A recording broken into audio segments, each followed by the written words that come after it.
welcome to China EVs and More, where my co-host Lei Xing and I will go over the week's most important and interesting news coming out of the China EV, AV, and mobility sectors. What Lei and I discussed today is based on our opinions and should not be taken as investment advice. If you enjoyed this room, please help us get the word out to other enthusiasts. And of course, tune in again next week. My name is Tu Li. I am the managing director at Sino-Auto Insights, a management consultancy that helps organizations bring innovative and tech-focused products and services to the transportation and mobility sectors. I write a free weekly newsletter that we pull many of our discussion topics from. You can sign up for it at sinoautoinsights.com, which of course, I encourage you all to do. Lei, good evening. Can you please introduce yourself? Good evening. This is your co-host Lei Xing, former chief editor of China Auto Review. And this is episode number big fat 80. 80, baby. 80. I like the numbers. Number 8. Just,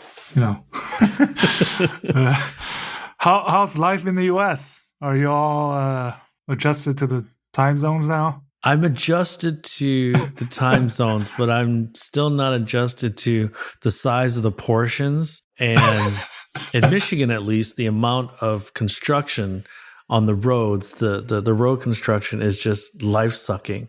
And I've been in a car in the last week more than I've been in a car in the last 8 months in China, probably. So lots of different experiences. And it's amazing how you forget about things after not being here for 2.5 years, right? So, well, they all come back. Yes, sir. Yes, sir. Soon enough. So when we got off last week, the state council meeting had basically confirmed the extension of the NEV purchase tax exemption policy. Yes, Nostradamus, good call on that. End of 2023, as we predicted.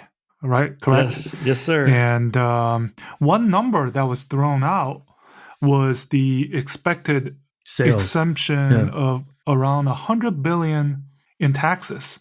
So a simple calculation is averaging 10,000 RMB per car. That's 10 million NEVs.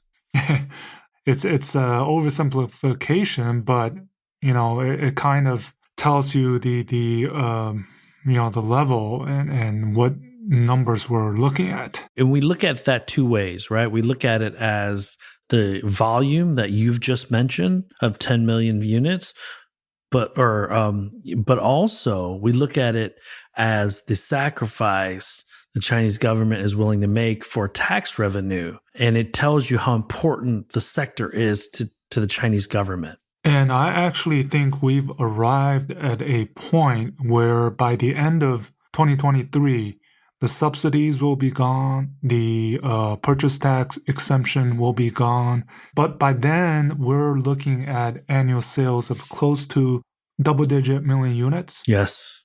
And probably it'll reach probably more than a third in terms of penetration rate. That's what we're looking at. So after 2023, when 2024 comes around, I think we've done enough education and cultivation of the NEV market where these incentive policies will no longer play. I mean, even currently, they play a role, but I think a lot of the purchases, if we talk about these, especially the smart EV startups, which has quite a high price premium, right? It's not really playing a role, I don't think. It'll be the law of diminishing returns for sure, right? Yeah, that's a way to put it. I think we've arrived at a point where it'll become a post-policy, purely market-driven. But I think, Lei, it's really important to remember that this is not just a single market phenomenon. In 23, 24, 25, a lot of how the Chinese government reacts is going to be based on how the US market and the European market in the EV space is doing, right? So, because they want to maintain their leadership position for sure, right? And I want to add this interesting Wuling Xingchen hybrid that was, right? This is silently going to be probably another blockbuster model following the Wuling Hongguang Mini EV that nobody's paying attention. They got the formula. They got the formula, right? Yeah, it seems that Wuling's going backwards, sort of, right? Because they're good on the mini EVs, but now they're going back to hybrids. But still, right? We say, a third of the market, but there's 2/3 of the market that are still being addressed. Yes. And I was looking at some numbers. The mini EV, that segment is already close to 100% NEVs in China. It's pretty crazy. Yeah. There's no you won't get mini EV style model now that's an ICE, right? There's the QQ ice cream, there's Bin, all these other ones. They're all NEVs.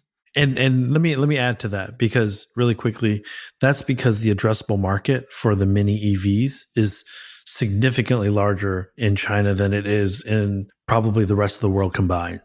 And on Tuesday, so XPeng earnings, we talk about that in a bit, but just continuing with some of the headlines, I was putting these headlines together, and I felt like for every 10 blockbuster headlines that are happening in China, there's 1 or 2 happening elsewhere. Yeah. And that 1 or 2 being the Volkswagen Mercedes Canada play. And just today, the CARB voted to put that into regulation, the California 2035 ban on ICEs. Yep. Right? These are kind of the big news. But a few NEO news, right? The ET7s are being shipped to their delivery centers.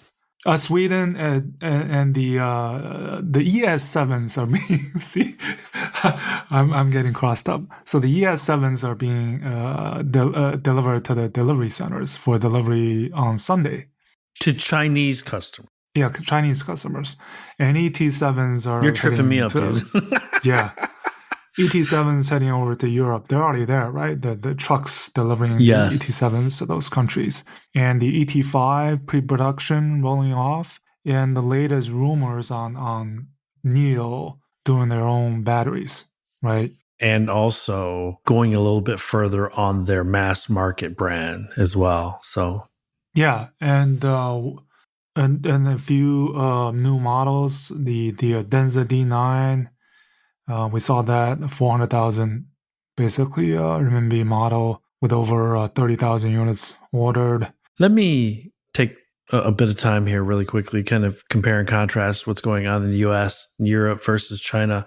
The other thing that is readily apparent is that these Chinese EV companies, they're not taking a breather, right? It's just a constant stream of updates and news and new projects, announcements, whereas, Ford announced the F-150, Ford announced the Mach-E, Ford announced 3,000 people getting laid off, but they're not really, there's not this constant stream of new news coming out of the Western legacy automakers. And I think that the velocity at which things happen at a brand and product and OEM level is also significantly different in China versus the rest of the world. So yeah, and what's going on as we speak, the Chengdu Motor Show, there's going to be tons of news coming out of that. And I piggybacked off your tweet about the Detroit Auto Show, how it's seemed a bit bare boned. You see what I wrote? It's like, is this an auto show anymore? It's a little bit underwhelming, but I don't know if you saw my tweet. Basically, I piggybacked off of you by saying the last auto show I was at, I had to wear running shoes, and I happened to have somebody dancing on top of a Tesla. So yes, I remember that. I think we're actually gonna be able to breathe a little bit at the Detroit Auto Show, which is not a bad thing. We'll meet up with some old friends. So yeah, and I was thinking this whole year for China, for the NEV market, it's been I think in some way it can be defined as a year of black swan events. So first we had the Shanghai lockdown, and before that we had all these disruptions, and now this power crunch, and the city of Chongqing is facing a quadruple whammy. The mountain fire, the power crunch, the high heat, the COVID, all of these things. Yet, I mean, And just despite that, it seems that the market is still remaining strong, although we are seeing the seasonality of it. And this was especially evident, I think, for the second earnings call in a row. We've heard management kind of admit, this time XPeng, that they're facing some, not, cannibalization like Li Auto, but some hesitation among the consumer's part. When a new vehicle comes out, there's this kind of wait and see attitude. So a lot of the chatter is on the G9, but I think there's just shell shock, Lei. I don't think the EV startups, the big players, right? China's big three. I don't think they are prepared for how much bombardment from competitors there is either, right? Yeah. And so that's why I feel you see this hesitancy, right? They want to be aggressive and keep on launching new products and new vehicles and new services, but like they feel like they try to play offense, but they end up playing defense, right? So, and remember, so I just looked this up. XPeng, they lost 2.7 billion in Q2, and their cumulative losses are already over 20 billion renminbi over all these years. And yet, going back to NIO a bit on their 4680 rumored, their independently planned battery, based on that late post report, speaking to a source within NIO, I can confirm all the names in that report, all the executives being put in charge in terms of R&D and also manufacturing. They're all correct. Other details of the other details might be different, but I think there's no. What I'm hearing is for these smart EV startups, like what GAC announced today, investing over 10 billion RMB into their own battery entity, that these smart EV startups are vertically integrating very, very much. And this is continued investment outside of all these losses that they're racking up. And we should emphasize that not every EV company, whether it's American, German, French, Italian, or Chinese, is going to be successful when investing in chip design or battery cell R&D. Okay, so to your point about losing money, this could be throwing good money after bad. So these are risks that these guys are taking, right? Yeah, there's a lot of bets involved. There's a lot of risk taking involved, and NIO, you can bet that they're not standing on the sidelines and looking at Volkswagen Group and Mercedes going to Canada. They're planning to. They already are moving. I'm telling you. Yeah. On this upstream minerals, raw materials, based on. I mean, they're going to be in the U.S., right? What are they going to do in terms of meeting some of the requirements? So piggybacking off your NIO comment, anecdotally, I know 4 people in the last 3 months that have gotten hired, like pretty significant hires, not management level, but pretty close. They're hiring like crazy. NIO is hiring like crazy. And besides William Li being in the U.S., there's other high ups that are also in the U.S. and look for announcements regarding to upstream raw materials plants, because and they're trying to show us that they can walk and chew gum at the same time, right? Yeah, and if you look at the size of the investments, the GAC was over 10 billion. The CATL's Hungarian plant was 7.5 billion euros. This source from NIO tells me typically this investment is 2 to 3 times kind of a vehicle manufacturing entity. So it's still huge investments that they're you want to call it risking or. And, at a company level, this is the funny thing, like, because this is like playing chess. Any major announcement made by what you perceive to be either a partner or a competitor, your strategy team is assessing it and trying to make your next move and reassessing what your plan was and whether or not it should be altered, improved, or changed because of the move from competitor X or Y or Z. So it's pretty funny because these numbers, the investment numbers, are pretty intimidating for many of the smaller players who don't have that type of capital, right? But despite all these constraints that the smaller players have, they still need to perform, right? So And yet we're still seeing brands emerging.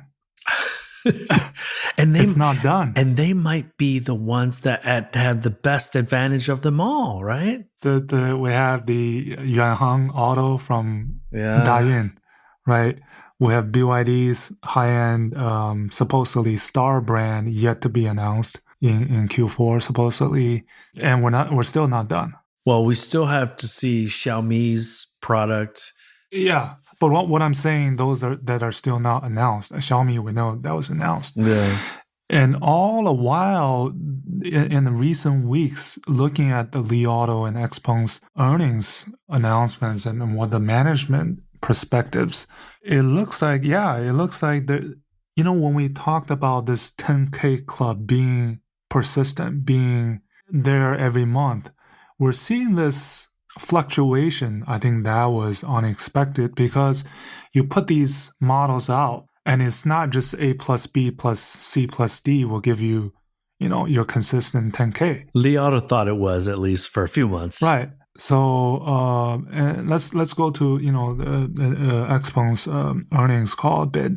I think a lot of the call was revolving around the G9, right? What they're doing with that model. But based on these initial reviews that are coming out, G9, there was some issues comparing it to the Li L9, although it's a 5-seater versus a kind of a 7-seater. That's a head scratcher.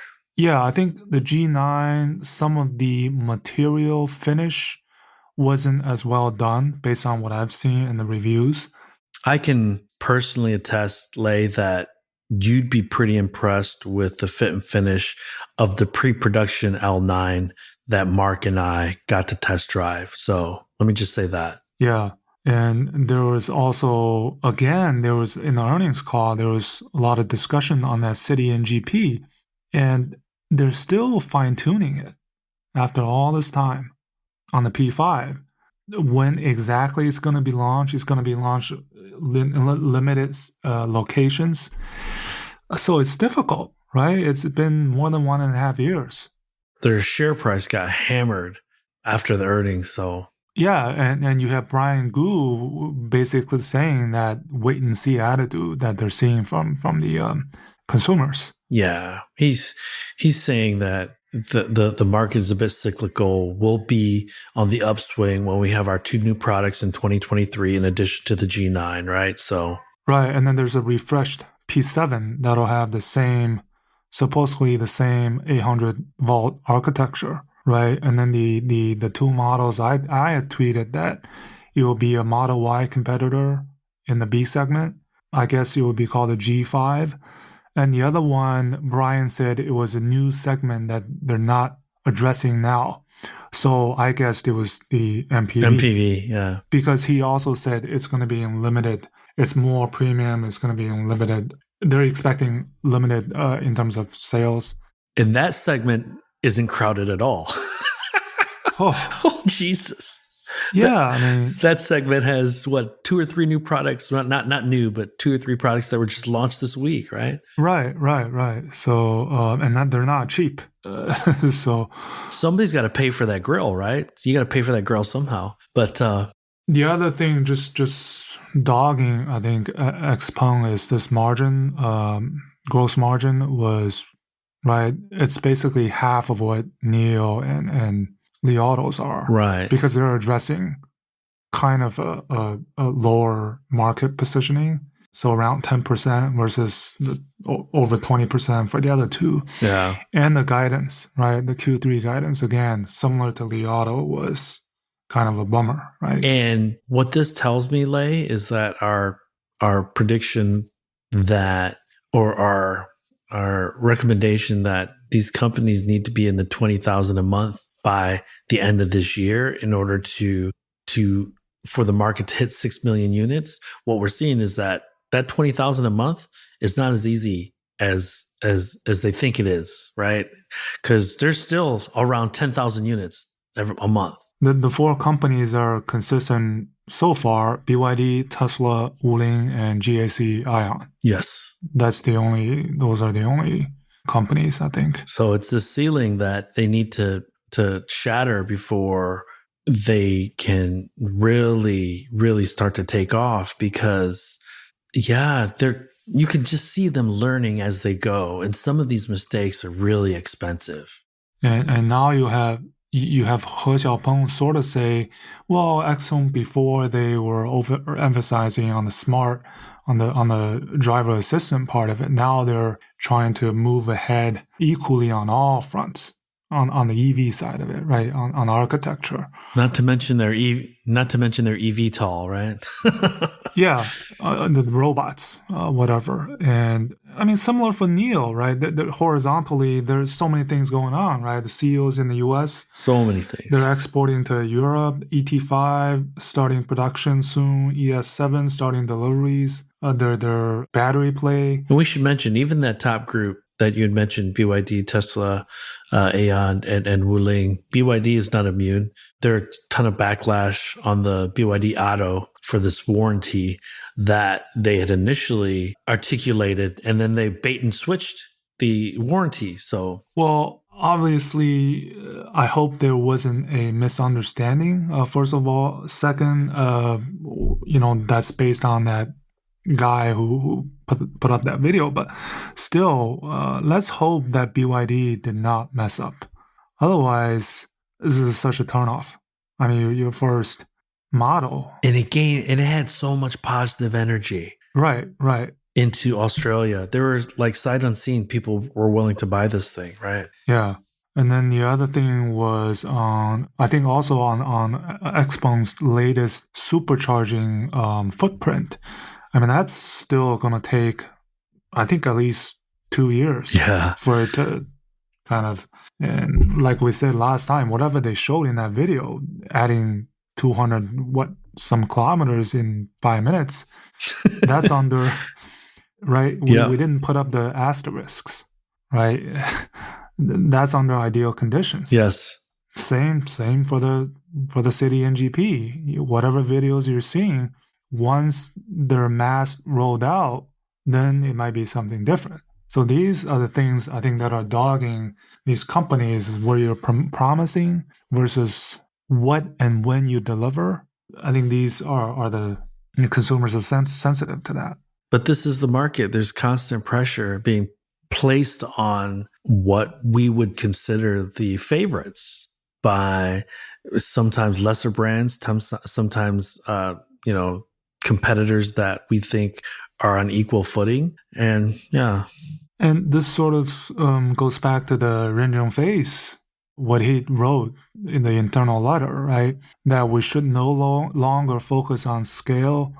We should focus on profitability. Yep. Yeah, those type of things, right? I mean, it's easy for us to talk about 6 million units, 10 million units, the 20K club, but these companies are still bleeding. Our job on this show is to talk about companies, brands, products, and a lot of different things, strategy, operations. But in the grand scheme of things, the China market for NEVs is going to be 60% of the global market for 2022.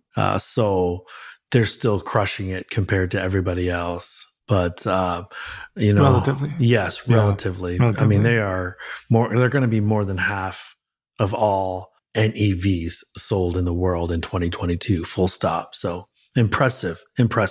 And the other one was this Haval, Great Wall Motors Haval SUV brand, announcing plans to be all electric by 2030. Yep.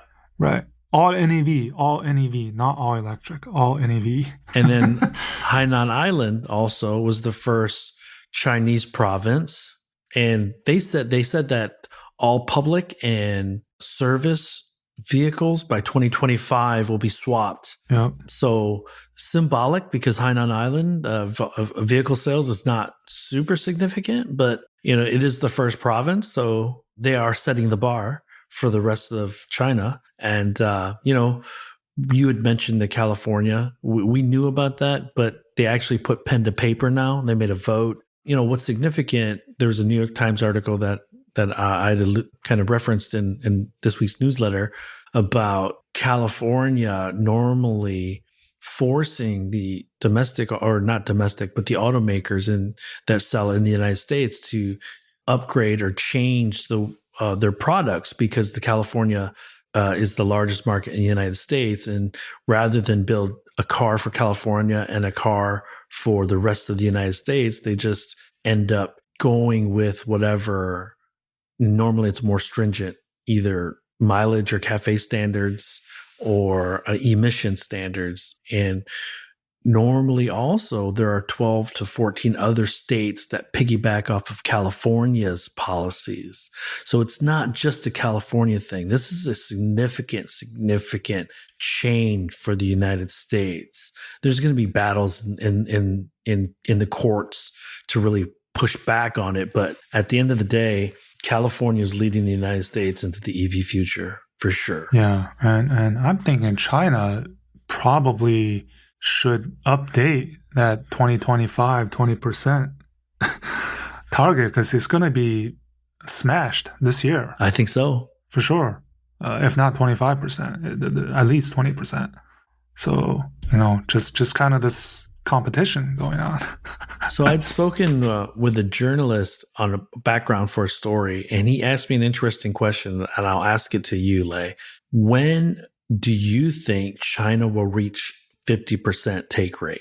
50%? Yeah. So I said next year it'll be over a third. So I wouldn't be surprised by 2025. Really? Or earlier. Really? Okay. Really? Man, dude. Okay.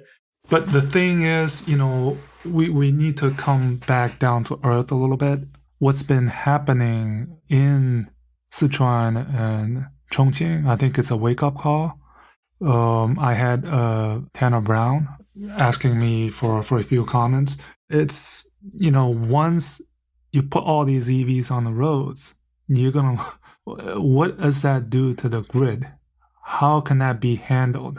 I think this is something that needs to be looked at, You mentioned these black swan events, right? I don't think this is a one-off year where all these things, I think moving forward, there's going to be these amazing challenges put ahead of us. So friend of Sino Auto Insights, Patty Falk, who's a journalist, he tweeted a picture of China's largest freshwater lake called Poyang. Yeah. And it is basically a desert.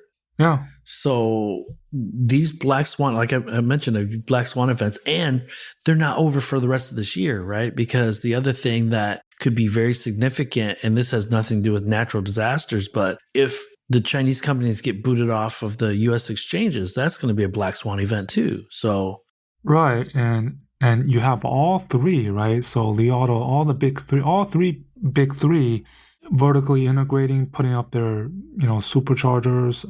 Li Auto's just done a production facility for the silicon carbide, right, in Changzhou. Plus all the existing, however many public and private chargers that are already available. And this is, I think we're heading to the next stage of these new problems in support of a huge volume of market. Right, the tipping point has already passed, but now we need to worry about other things.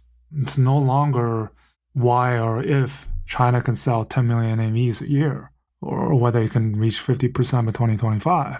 I actually think my answer to the journalist was before 2028, because I think sales will flatten out a little bit. and growth will not be so aggressive, or because obviously we're going to have a larger base, right? So Yeah, so well, my expectation was that starting 2024, there will be no incentives for NEVs, no subsidies, no tax breaks.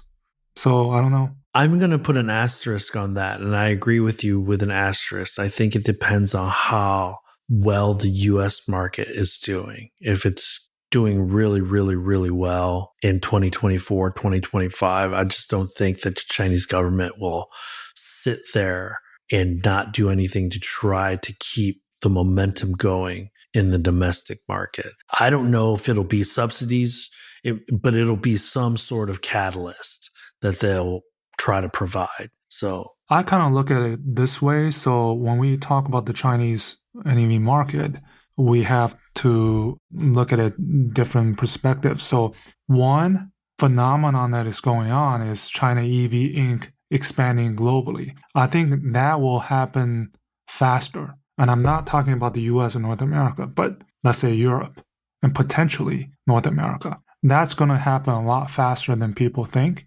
yes. On the other hand, the Volkswagen, Mercedes, Canada, and what the US is trying to do with the IRA, I think it's going to happen a lot slower than what people think. So that's my take. Well, we had a great conversation, and we'll just throw it out there with Henry Sanderson yesterday, and hopefully our technical difficulties recording that podcast, because I thought it was such an educational discussion with Henry, who just wrote a book called Volt Rush. And that was one of the reasons we wanted to get him on. That'll be launching in September in the United States. It's already selling in Europe. He's works for Benchmark Minerals, but was a journalist for the FT covering raw materials and minerals. And he had spent quite a few years in China. So yeah, 7 years or something like that in Beijing. And so great conversation. And he had a lot of insight into the particulars. And, he also said that mining will be difficult in North America, but refining could be a lot easier. And that could be the way to get the IRA requirements met. The percentage requirements. Yep, right. met. So I didn't think of it like that, right? And so he made me think of things a little bit differently, because maybe those stringent requirements aren't impossible to meet. So, we'll see. It was an interesting conversation, but he did say point blank, the Korean battery manufacturers are having the most heartburn with the IRA for building in the US. So because they already have the battery cell done, right? All these Tennessee, Kentucky plants, right? Yep. But then it's the upstream requirements that's gonna, Yes, sir. So hopefully in the next 2.5 weeks, I know we're a little bit late on our last Max episode. I'll try to get that out next week. And now that I'm firmly in the United States for a while, hopefully my schedule gets back to normal pretty soon here. So yeah, so Henry is our 10th Max episode guest. And hopefully we'll talk to a couple of more while we're in Detroit, hopefully. Yes. We should, do you want to do that at the end, the housekeeping? Yeah. Okay. Yeah. So I think we're probably covered pretty much all the headlines. If you have anything you want to. Yeah. So my quick takes. So Zeekr is looking at an IPO in US or Hong Kong. And I think that they're throwing out feelers to see what valuation they're looking at. So they joined Leap Motor, who's also looking to IPO, probably by the end of this year, before the beginning of next. And what did you think of the Dodge Charger EV launch, Lei? Oh, I think a lot of the chatter was on that noise thing, on that. What did you think? What did you think about that? Do you think that's necessary, or?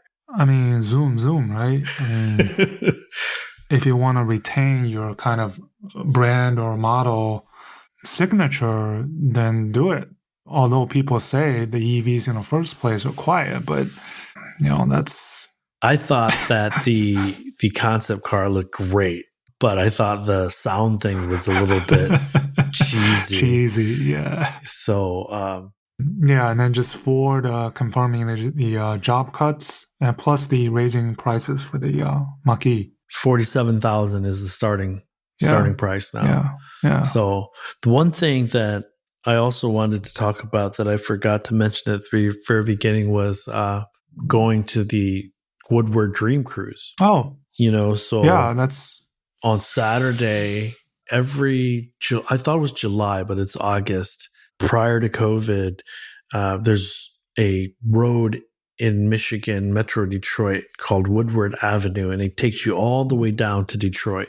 And it goes from the burbs out into Detroit, and they have an event called the Woodward Dream Cruise. And I remember when it started 28, 30 years ago, and it was just, 20, 30 cars that were just making a bunch of noises, chirping the tires, burning some rubber on Woodward Avenue. And it's become such a huge, huge event. And it was cool. It reminded me of, growing up in Detroit, seeing cars and seeing a lot of, it's a cultural and it's a community event. So that was the coolest part.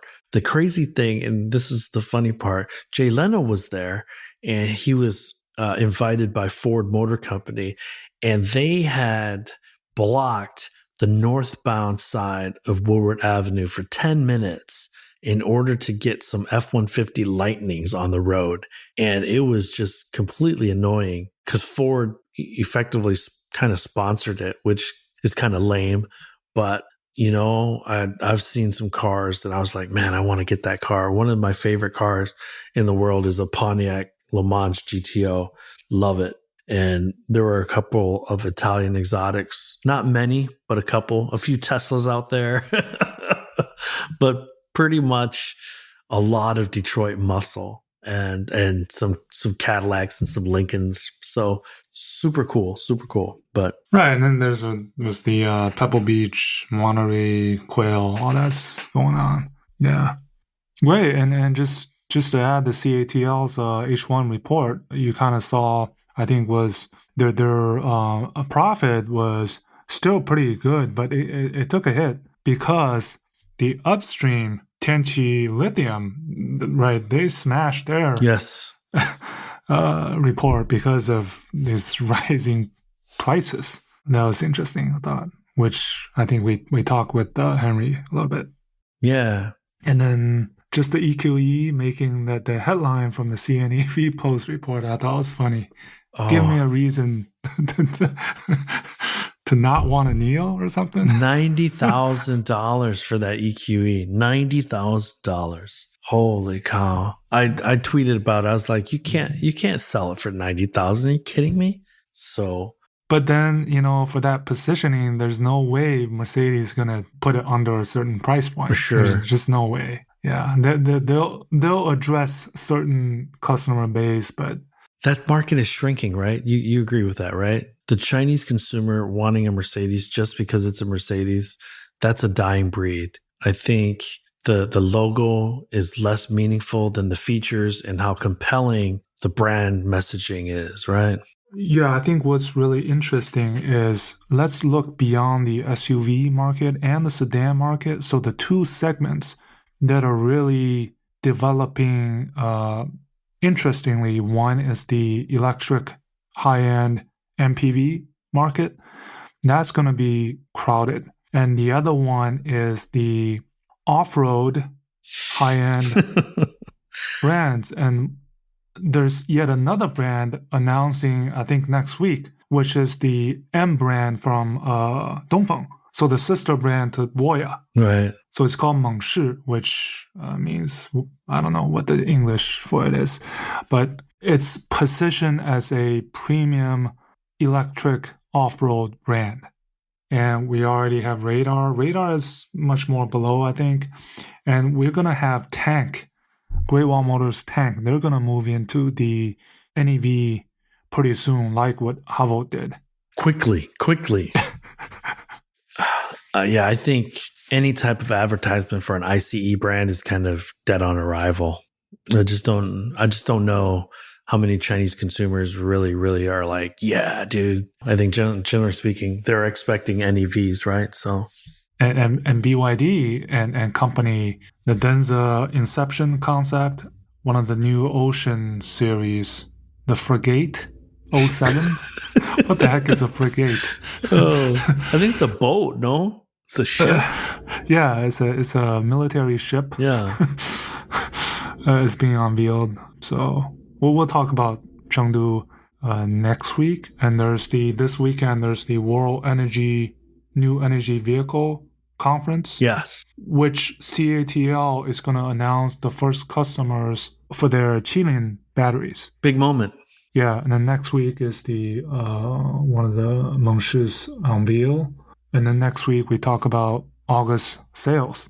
Which should be interesting. Yeah, because some of the preliminary numbers don't look that well, huh? At least not for Li Auto and a couple of others. Yeah, crunch time. So one of the housekeeping items that you and I wanted to mention was that Monday, September 12th in Detroit, for anyone that is going to be at the auto show, Lei and I will be co-hosting a happy hour at the Brakeman in Detroit, right behind the Shinola Hotel off of Woodward. So if anyone is going to be in Detroit and is interested in meeting up with Lei or I, we will be there, slightly inebriated and happy to meet with you. So yeah, I think these are, rather than the auto show, I think there's some events happening. There's, I'll do some sightseeing. Just being there and meet you. Yeah. Probably do an episode together. Lions game, baby. Lions game. Yeah. And I think those are probably more important than the auto show itself, I think. Well, because there's not much going on at the auto show.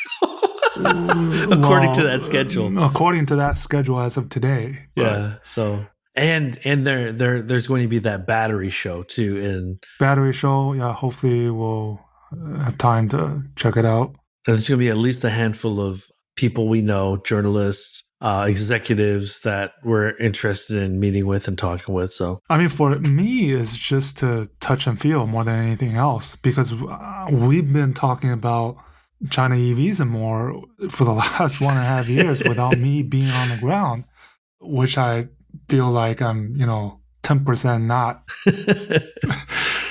qualified to do it. But so it just seeing these things, seeing the products, I think, you can relate to it. Is much more valuable than anything else. I think what's important and cool for us is that you and I have seen the progression and evolution and learning from all of these, not just Chinese companies, right? Because the Western companies in China have also improved or have also evolved. And so just seeing them and then seeing their newest products to see how they've learned from the past is really significant and really important. Yeah, and this has all happened since the pandemic began, basically, end of 19.